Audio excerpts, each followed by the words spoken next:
we we experience deaths all day long. I mean, you go just little deaths all day long. We look in the mirror, you see an extra line or gray hair, or you go to get the bus and the bus had broken down, or you get up and it's ice on the ground. So you go through changes and deaths of expectations all day, every age. And it appears that where you put your heart is what you get out of life and death. My name is Karen Hack. I am 57 years old and I'm a registered nurse. I'm a Dr. Chen. I'm an anesthesiologist working in the Brick Hospital. It's an Ocean Medical Center, Department of Anesthesiology. My name is Nina Angela McKissick, and I've been a hospice nurse for 14 years, but I've been a nurse for 36 years. For the medical knowledge, death usually is the brain die. That means the brain is not functioning anymore. Well, the whole hospice concept is to prepare the patient and the family for death, because death is a normal part of living. And we're not there to prolong the death, we're there to make the last few days better. So we provide pain control and emotional support, and that's what the basic hospice concept is, so that you can live until you die. The whole thing with hospice is freedom from suffering emotionally and physically. Now, we did have some hospice patients who didn't die. After 6 months they were better, and so they were no longer hospice, but 90% of them did actually die. But it takes a toll on you in one way, but then in another way you're glad that you have the ability to make the family feel better and accepting and that type of thing. So it's a double-edged sword there. You help someone, you have a feeling of satisfaction. When you serve someone, you have a feeling of gratitude. I mean, the dying are real good bullshit detectors. You go in there and say, oh, what doesn't kill you makes you stronger, or you can become stronger from this. They just want to take and smack you and say, listen, I was strong. My marriage was beautiful before this. This is friggin' tearing us apart. Actually, it was my first admission visit that the person was actually deceased when I got there. And the family was not aware that he was passed. So that was quite a jump into the job. There was 3 of them there. It was the wife, a sister, and a daughter, and they just kind of all heaped in a pile in the living room and just sobbed. The family usually, some family were crying. Sometimes some family members that don't even have. You look at them, they don't have any emotion reaction. Actually, they feel very sad. So we will talk with them directly, give them chance to cry, and ask them what they need. And if they really have a psycho reaction, some family maybe even says they want to suicide. So we can, with a psychologist to help, and some family members need a treatment. You take your pain into the patient's experience, and you try to get, and you don't try, but perhaps you can get a little bit closer to their pain without judging it. Most of the times it's the patient who's ready, it's the family who's not. And a lot of times they will try to hang on until they're sure that their family is okay with it.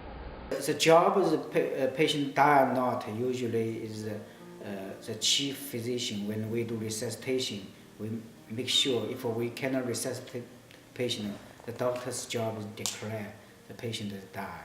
So we have documentation, what time is died, and what kind of problems. When people are coming close to death, one thing I have found is that a lot of times they will verbalize that they're seeing somebody who's already gone, like their husband or their grandparent or a sister, and normally I'm guessing 9 times out of 10 it's not going to be long for that person to go to. So that makes me think that there is someone there to meet you when you go. Physically, you know somebody's going to be dying because their breathing is going to change. Their skin color will change. They'll, what we call mottling, they'll start turning light purple from the extremities in. And then when it's very close, they'll take breaths and then they'll stop, and then they'll take breaths and stop. For some patients, it's end of stage of disease like renal failure or end of stage of the cancer, and we know that dying sooner, so we usually the upset rate much less. But for some patients, it suddenly happen, and maybe some history is hidden, so we don't know exactly what's happened. Sometimes the doctor will feel very upset. They think some problems, maybe they miss something. And if the patient will die, sometimes we do feel guilty and feel maybe we didn't do the best job for the patient. Sometimes, yeah, depends on the situation. When you realize that we're all in this together, and that no one escapes it, and that it happens every day, then the transition could be a lot more peaceful. My father was an alcoholic and a smoker, and he didn't take care of himself. So when he was in his early 60s, he developed mouth cancer. He couldn't open his jaw to eat. He lost weight. It forced him to stop drinking because he couldn't get in his car to go get more liquor, and my mom was not going to go get it for him. So he finally went to the doctor when he couldn't open his mouth enough to get a forkful of food in, and that's when they found out that he had cancer. They actually had to put him under and break his jaw to get it to open, and then they went from there. Within a month, he was in the hospital having what they call a radical neck surgery, where they have to take out most of the muscles in your neck and your shoulders. He lost a lot of his jaw. He lost all of his teeth and his tongue. I have one sister. She didn't want to do the personal care part of helping to take care of him. He was at home. My mom took care of him all the time. When a couple times a week, I would go up and give him his bath, change his feeding tube. He did have a feeding tube at the end. He also had a Foley catheter that I had to take care of, which doing that on your father is kind of weird, but it needed to be done. My sister did more of the helping her around the house, mow the grass, run errands, and things like that for her. But yes, I actually did give him personal care, helped out with his pain control. And then I was actually there when he died, too. I was actually working. And probably once a day they would call up and say, your dad wants to see you, and I would say, okay, I'll stop on the way home. And I got a call that day that he wanted to talk to me, and I said, well, I'll be home after work. And they called back like 10 minutes later, and they said, no, he wants you now.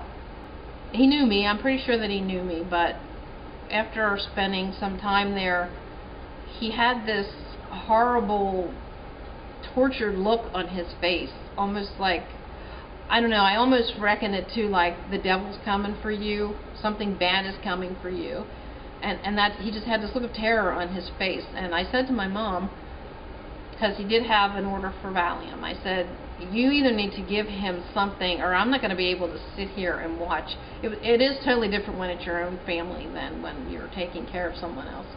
She gave him, it was probably a minuscule dose of Valium, and we were sitting down on the chairs talking, and all of a sudden we realized that he wasn't making those noises anymore, and that's when we realized he was gone.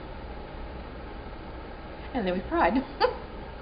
You know, it doesn't matter if you know they have a minute or they know they have a day. It's still when it's over, it hits you. It's hard. And I think even worse than that was watching the body go. And I'm not sure if that was even the worst. He had a military funeral, and when they played taps, that was bad. But after that, it was better. So, it is hard with children. My sister, I don't think, took it as hard because, I mean, he wasn't an alcoholic and he wasn't the best father, but he was my father. There's so similarities. All the great books actually tell you to keep death close by, because then you will enjoy the preciousness of life so much. The ability to swallow, the ability to blink your eyes and have tears, the ability to sit up and have our bodies support us while we're seating. I mean, the ability to have saliva. I mean, I have patients, who can no longer swallow because they can't produce it. I mean, just those dear things, not to be feared, but have it as an old friend that's been with everyone, and invite it into the room, and let's sit down, get to know you, so I'm not so afraid of you.